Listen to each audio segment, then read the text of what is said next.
Welcome back to DarkEcho Horror Story Show, where we upload horrid storytelling audio every single day. Let's jump right into today's story. Make sure to like this video to get more recommendation and subscribe to be a member of our show. Your support means a lot.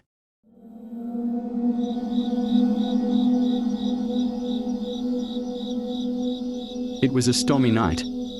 Emily, a curious young woman, stood before the decaying entrance of St. Mercy's Hospital.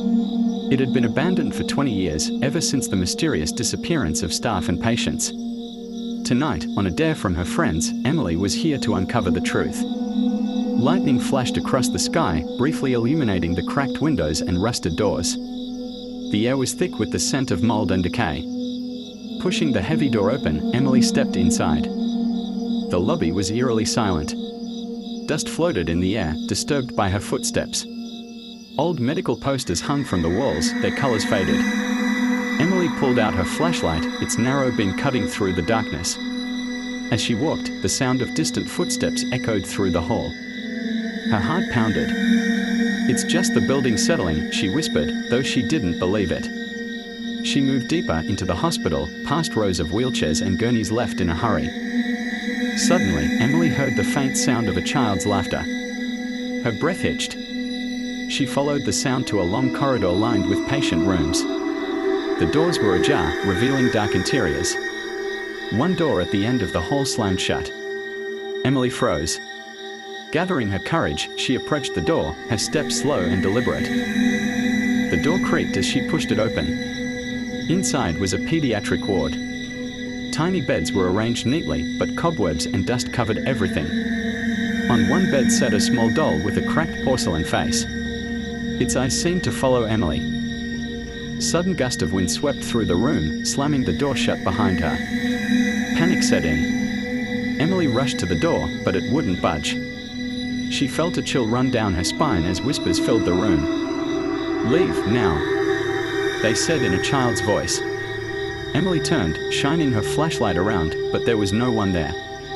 Her heart raced as she began pounding on the door. Then, the whispers stopped. A loud, dragging sound came from the hallway. Emily's breath came in shallow gasps as she pressed her ear against the door.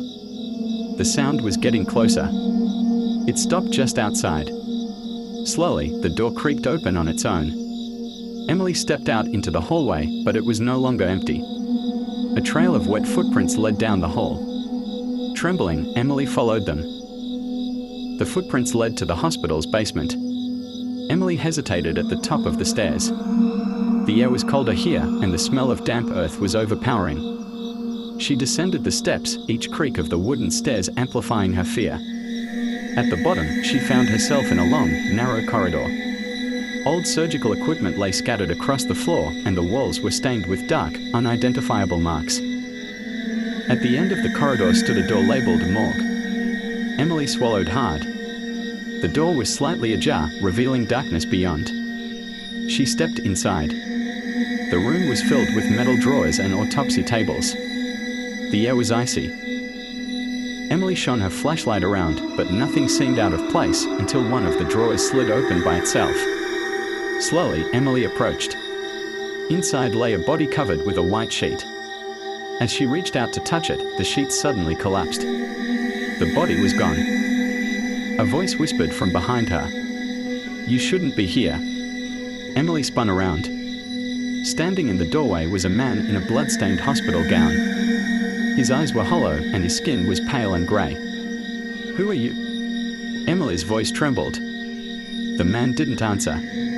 Instead, he raised a finger and pointed to the far wall. There, scrawled in blood, were the words, "Leave now." Emily didn't wait to be told twice. She bolted for the stairs, but the door slammed shut before she could reach it. She yanked on the handle, but it wouldn't move. "Let me out," she screamed. The air grew colder. Behind her, the sound of dragging footsteps returned. Emily turned slowly. The man in the hospital gown was coming toward her. His eyes glowed with an otherworldly light. Desperation filled Emily as she scanned the room for an escape. In the corner, she saw a ventilation shaft. She rushed to it, pried off the cover, and crawled inside. The shaft was cramped and filled with dust. She could hear the man's footsteps echoing behind her as she crawled forward. Suddenly, something grabbed her ankle. Emily screamed, kicking frantically. The grip loosened and she scrambled forward. Finally, she reached the end of the shaft. She pushed open the cover and tumbled out into the lobby. Without looking back, she ran for the front door. It was wide open. Emily burst outside, gasping for air. The rain poured down, but she didn't care.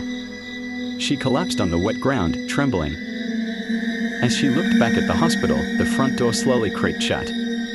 Lightning flashed, and for a brief moment, she saw the man in the hospital gown standing in the window, watching her. His eyes glowed, even through the rain. Emily knew one thing for certain: she had escaped St. Mercy's Hospital, but the hospital's dark secrets would never let her go. How was our today's show? Please comment down below. Turn on the True Horror Story playlist to get better experience, because so many new horror story videos based on stories are coming next to the line.